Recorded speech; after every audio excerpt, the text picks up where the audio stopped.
everybody, I'm Tom Vasel. I'm Mike DiLisio. Today we're taking a look at a game we did not play together because you can't. Well, you can technically, but we didn't. This is a solo game called Spire's End, or I think you'll see Hildegard as the name of it because it's a sequel to another game called Spire's End. Correct. I think it's the same character in both. I think she is. Well, I didn't play the first one, so I don't know. There's a bit of an assumption going on here. Well, here's the thing. It was said very clearly. It says it even on the back. You don't need to play the first one. You can jump right into this one. This is a choose-your-own-adventure type game, but it's not with a book. It's with 4 decks of cards, some dice. You know what? I'll let Mike show you. Sounds good.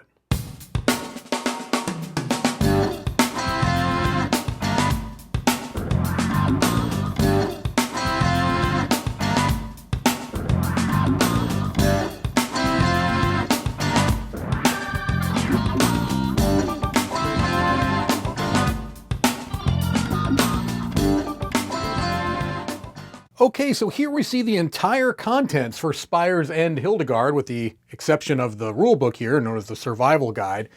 This is everything that comes in the game. So essentially what you have is you've got 4 decks of cards that correspond to the 4 chapters in the game. You've got a reference card here. You've got some custom dice, and you've got some plastic cubes and tokens. Generally what you're going to do to set up the game is remarkably simple. You're just going to start with Chapter 1. So let me just get all of these out of the way, and let's focus on this deck right here. All right. You're going to be playing through each of these decks as chapters, and this is a heavy storytelling type of game. There's really a choose-your-own-adventure type of feel to it. There's a whole lot of discovery, so I'm going to do the best that I can to not really spoil a whole lot, but to kind of show you how the game works, there are certain things I have to show you. If you want to just absolutely not know anything about the mechanics of the game at all, then you can just skip ahead to our final thoughts. But I'm going to do my best to just give you an idea on how the game works without giving you too much of a spoiler here. This is essentially a game, as I said, that has a bit of a choose-your-own-adventure style mechanic, and you're going to be rolling dice to do checks, combats, things of those lines. And so, if you see here, you've got the first 3 cards. They're all marked as number 1 cards, and it says, reveal one of the 3 starting cards. And that's literally it. You just pick one of these 3 starting cards, and you flip it over, and it's going to give you some little bit of a story element here. Then it's also going to give you some instructions at the bottom. Gain 3 gold, 2 feats of marksmanship. Then you're going to pull 3 different cards out of this deck. This is all numerically structured. And then you're going to have a little bit of an option here at the bottom to either go to the mercantile or to have some breakfast. So let me cut back and show you what things look like after I get these cards pulled out of the deck. All right, so I had pulled 88, 89, and 90 out of this deck, and now I can show you what these are. So these are some cards that are going to represent your character, Hildegard here. And it also looks like you got a mysterious package, a slingshot, and pebbles. And now these are going into your inventory. If you remember a moment ago, this card said to gain 3 golds and 2 feats of marksmanship. So you can go ahead and mark this off here, your feats of marksmanship there, and your gold. You can just take these little golden cubes and put those there to kind of represent that. And then, as I said, you're going to follow through and either make one of these 2 choices. I'm going to cut ahead a little bit until you get to a place where there might be a combat you have to deal with. Because again, I'm just kind of showing you how the mechanics of the game work. So I'm going to cut away, show you the 2 generally types of combat you might have to deal with, how the dice system works. Okay, so relatively early on in the game, I may have to shoot at a flower pot here. I have to use my slingshot to shoot at this flower pot, and I'm not going to tell you why I might have to do that. So looking at this card, there's a few pieces of information that we need to show you to give you an idea of how the game works. Your target is right here. You have to get 4 bullseyes to be successful and to get a hit, otherwise you would miss. What this is saying is that if you get 5 bullseyes, you get a bonus. You get a feat of marksmanship there that you would add to that, but you're targeting for 4. When you see these words, accuracy and sets, this is going to be telling you kind of how you go through this check. Accuracy is going to be the number of dice, the standard dice that you roll. So in this case, 3. sets are the number of chances you get to do that. You get to roll them in complete sets 4 times, trying to hit that target of 4. What this is telling you here is which sides of the dice you can use to get successful bullseye. So in this case, you can use the half black bullseye, the full white circle, and the white dot. So let's just take a quick look at these dice. As you can see, these are all custom dice that will, to some extent, come together to create a bullseye. So in this case, like if you had this and this, that would create a bullseye. In some cases, if it allow you to use the black sides or the white sides, you can use those as a bullseye. You can have the circle and the dot. You put those together, that gives you a bullseye. But the card will tell you which faces are eligible to be used to create that. So let's say I was trying to knock off this flower pot. I have to roll 3 dice because that is my my accuracy for this particular check, and I get 4 chances. So I'd roll the dice. Now, right now, I'm in pretty darn good shape because I rolled 1 bullseye already. I can use those 2 faces. This card shows me that I can use those faces to count. So I've already got 1 bullseye. What I could also do is finesse, which is as long as I lock in at least one of these dice, I can re-roll the other ones. There's no real reason to do this right now because I'm not going to be, there's no full bullseye on this. Now, I also have this slingshot die, which is this bonus die, and I'm going to roll this at the end. Now, there are different faces here. This would get me another bullseye. There's a lot of blank faces, and then this would mean I would have to get rid of one of the faces of the dice here. So I roll this, not good. I get rid of that. It doesn't really hurt me, and I still have 1 bullseye. So maybe I would track that by putting a cube there. That's 1 set now of the 4 sets, and I can roll it 3 more times. So let's just go ahead and do this really quickly. This and this would not work because I can only use the black half. I can't use the white half. So maybe I would lock that one in, finesse these dice, and now there's another one, and I'll just go ahead and keep that, and I'll roll this. Blank face. So now, in 2 sets, I've gotten 2 of the 4 that I need. And I continue to do this, going through this process until I either hit with those 4 or 5 to get a bonus and go to card 21, or miss and go to card 20. Most of your checks in the game are going to be this type, where you are using the accuracy, a certain number of sets, rolling, using finesse to re-roll. You also have these effects here, these feats of marksmanship that you could spend to do things to mitigate the dice that you're rolling. Either add 1 more shot die to your next set, re-roll a wild shot on the set, add a bullseye, and they're all going to be increasing in value there the more powerful they are, okay? So you're going to be doing that for many of your checks. There are also some encounters where whoever you are fighting is going to fight back. And let me show you how that works. Okay, so another type of combat or check you can have is what's called a face-off, which means that now whatever you're facing off against is going to potentially be attacking you back. So, for example, these crows here. So there's a couple of things to look at that are a little bit differently. First, you still have your accuracy, which is telling you the number of dice that you're going to be rolling. It also tells you which card to pull if you've won and which one if you've lost. You also have a hit meter down here. This is basically your health. And you're going to be placing cubes on these as your enemies are going to be hitting you back. Also, there are spots where you could potentially block hits that are coming to you. And if you don't, instead, what's going to happen is a particular status effect is going to apply to you if and when a cube ends up in that spot. So in this case, tame, which you can look on your negative status effect card to tell you would be that on your next set, you would not get to use the wild shot, which at the beginning of the game is going to be this black wild die. But throughout the game, you can potentially get these upgraded, better wild shot dice. You're only going to ever roll 1 of them on a particular check, but depending upon which one you've gotten in the game, that's what you're going to be rolling. Tame would mean you would not get to roll that at the end of your set.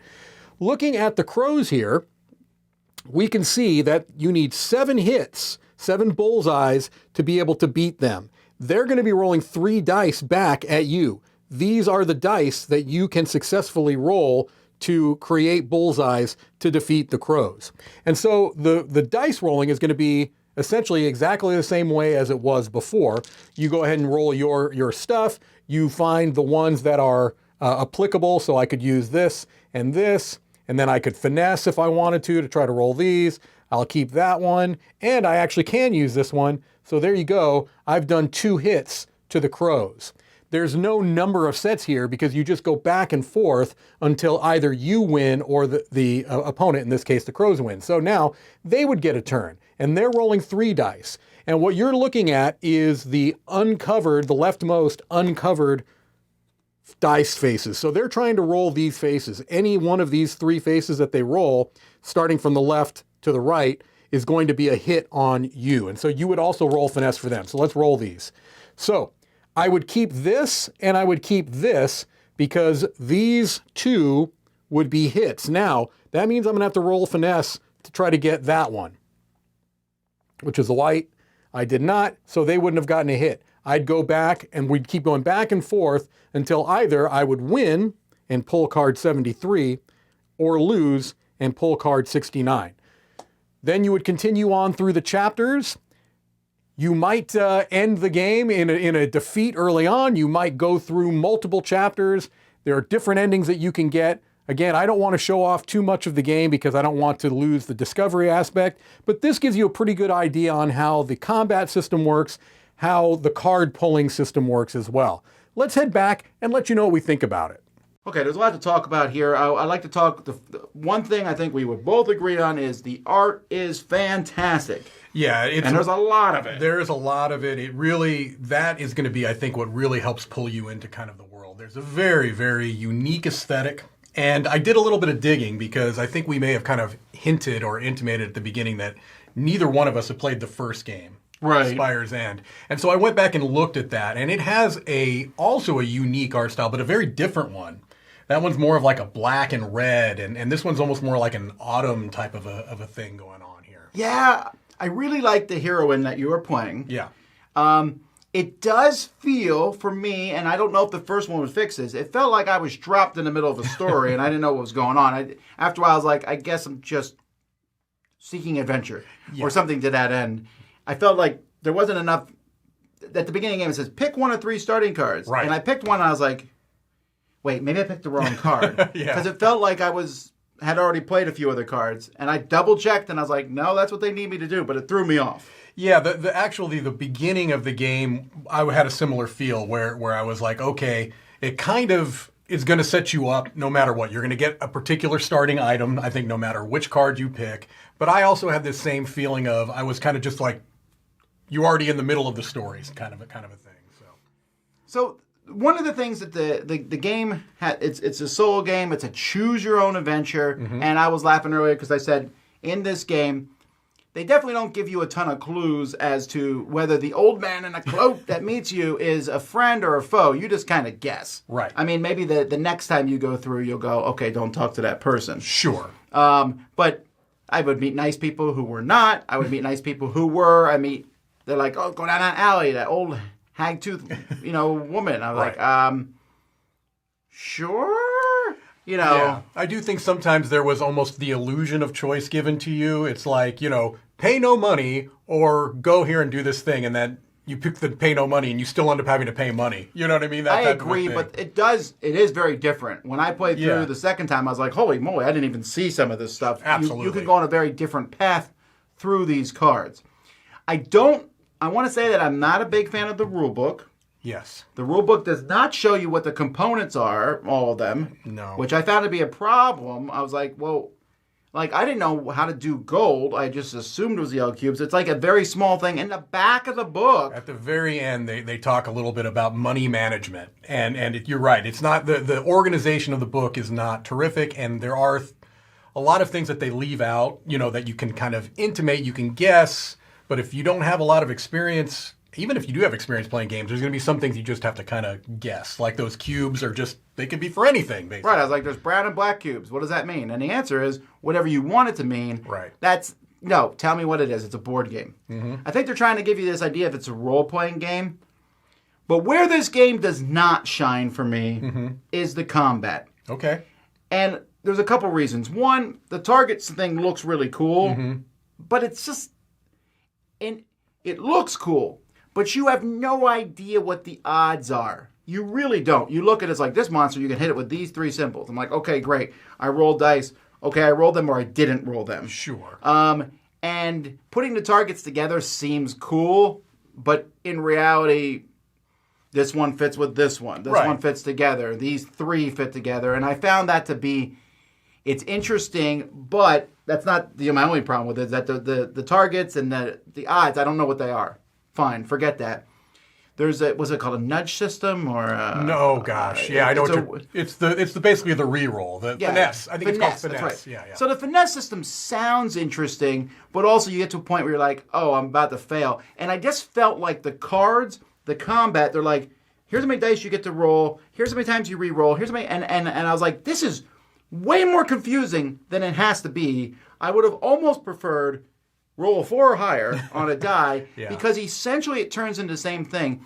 And that's even more compounded when you go up against an enemy. Right. And then you have to finesse them to your disadvantage. And sometimes the enemy, I'd roll them, I'd be like, oh, I'm going to lose this combat. And when you lose a combat, sometimes you lose the game. It could happen. And then what do? Do you say, let's restart? Or do you say, I had my finger in the book and went back to the last? So, but the combat, it was interesting the first couple times, and then it got tedious. It's over and over and over and over the same kind of combat. It is repetitive. There's no question about that because most of what you're doing in the game are dice checks. I mean, that's really what you're doing. And whether you call it combat or whether it's fishing or whatever it might... That's true. It's whatever it may come out to be, you're essentially rolling those dice. I think I liked the dice system a little more than you did. I didn't love it. But I did think that it allowed them to do some Do you understand it, though? Like, if you come up to a monster, like, oh, this monster, the black targets don't work against. Oh, that means it's harder to hit. I think? I'm not even sure. It seems purely mechanical to me because you've got all of these die faces, and like you said, it's tough to tell what the probability is because almost never are you able to use all the faces of the dice.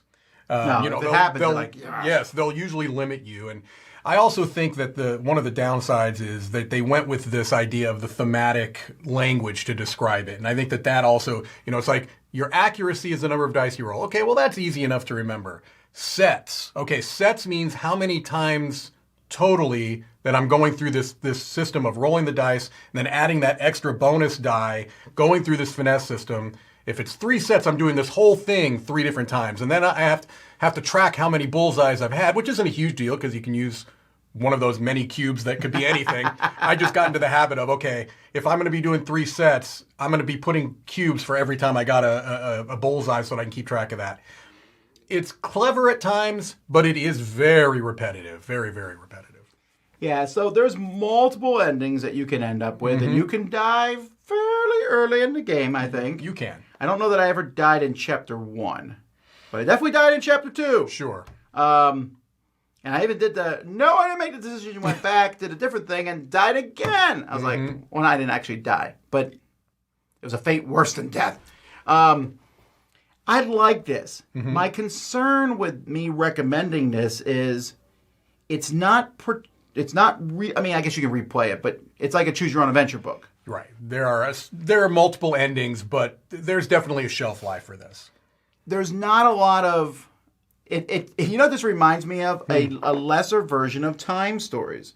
Because what it is you go through, and the guy says, hey, I'm selling 3 items. You're like, I'll buy that one. Yeah. Later on, you get to a spot, and they're like, do you have this item? You're like, no, that's one of the 2 I didn't choose to buy. Right. Okay, next time I go through, I'll buy that item, and hopefully remember the choices I made to get to this spot.